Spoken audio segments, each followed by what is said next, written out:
এটাই তো সরকারের নীতি। শুধু অভিক দেব বিরূপাক্ষ কেন, আগামী দিনে দেখতে পাবেন সন্দীপ ঘোষই জামিন পায়, সন্দীপ ঘোষও আবার ঝাঁকের কই ঝাঁকে ফিরবে। এমনকি সঞ্জয় রায়কেও যদি আবার সিভিক ভলেন্টিয়ার পদে নিয়োগ করা হয়, অবাক হওয়ার কিছু নেই। পশ্চিমবঙ্গ সরকার, এই সরকারে যে যত দুর্নীতি করবে, যে যত অপরাধ করবে, তার তত বেশি নম্বর। যে যত বড় চোর, যে যত বড় খুনি, যে যত বড় ডাকাত, যে যত বড় ধর্ষক এই দলের এবং এই সরকারের কাছে, সে তত বড় নেতা, তার তত বেশি নম্বর। তাই চলছে পশ্চিমবঙ্গ জুড়ে মাৎসন্যায় চলছে। বাংলাদেশের পরিস্থিতি আর পশ্চিমবঙ্গের পরিস্থিতি প্রায় একই, একটু বাকি আছে বাংলার পরিস্থিতি বাংলাদেশ হতে। সেই জায়গায় পশ্চিমবঙ্গের মানুষ আমরা সচেতনভাবে প্রত্যেক আছি বলে এটা বাংলাদেশ হয়ে যায়নি। আমি আপনাকে বলি, আপনি তো একটা সাংবাদিকতা করেন, আপনার সাংবাদিকতা নিশ্চয়ই আপনার গবেষণা করা আছে ভারতবর্ষের ভোট রাজনীতি বা পশ্চিমবঙ্গের ভোট রাজনীতি সম্বন্ধে। সেখানে আপনি কোথাও দেখেছেন 1,30,000 ভোটে কেউ বিধানসভা ভোটে যেতে? 1,40,000 ভোটে কেউ বিধানসভা ভোটে যেতে কেউ কোনো দিন? আপনি তো দেখেছেন নিশ্চয়ই, আমার জানা নেই। এগুলো কোনো ভোট হয়নি, এটা অবাধ ছাপ্পা লুঠের ভোট। ভোটটাকে ভোট বলে ধরবেন না। এই ছাপ্পা দিয়ে নির্বাচনে জিতে তৃণমূল যদি মনে করে মানুষ আমাদের সমর্থন আছে, ভুল হচ্ছে।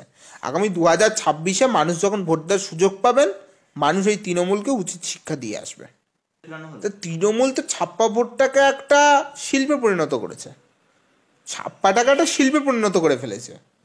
ছাপ্পা দেওয়া তৃণমূলের কাছে একটা সহজাত উপায়, সেই শিল্পকে তারা এগিয়ে নিয়ে যাচ্ছে, ছাপ্পা ভোটের শিল্পকে। তৃণমূলের মধ্যে যে সর্বস্তরে খেই লড়াই বেঁধেছে চেয়ার নিয়ে, কখনো মদন কল্যাণ, কখনো হুমায়ুন আর ফিরহাদ হাকিম, কখনো অভিষেক মমতা, এই লড়াই চলছে। এবং এইভাবে লড়াইতেই যেভাবে এই তৃণমূলের বংশ ধ্বংস হওয়ার মুখে, এই সাম্রাজ্য ধ্বংস হবে। না দেখুন, নারায়ণ গোস্বামী জেলা পরিষদ সভাধিপতি এবং বিধায়ক তার বিধানসভার। এবার নারায়ণ গোস্বামী, যেটা আমরা জানি, রাজনৈতিকভাবে অভিষেক ব্যানার্জির ঘনিষ্ঠ, যার জন্য ডানাছাটা হচ্ছে। এখন পিসির লবি ভাইপোর লবির ডানা ছাড়ছে, ও এবার নারায়ণ গোস্বামীর ক্ষমতা খর্ব হবে, পিসির লবির নেতাদের বাড়বাড়ন্ত বাড়বে, স্বাভাবিক তো। মমতা ব্যানার্জি তো একা দেখেন, এই নতুনত্ব আপনি প্রথম জানলেন, আমি প্রথম জানলাম মমতা ব্যানার্জি দল দেখে। প্রথমত এইগুলো বলার কথা বিধানসভায় দাঁড়িয়ে নয়, প্রথম জায়গা।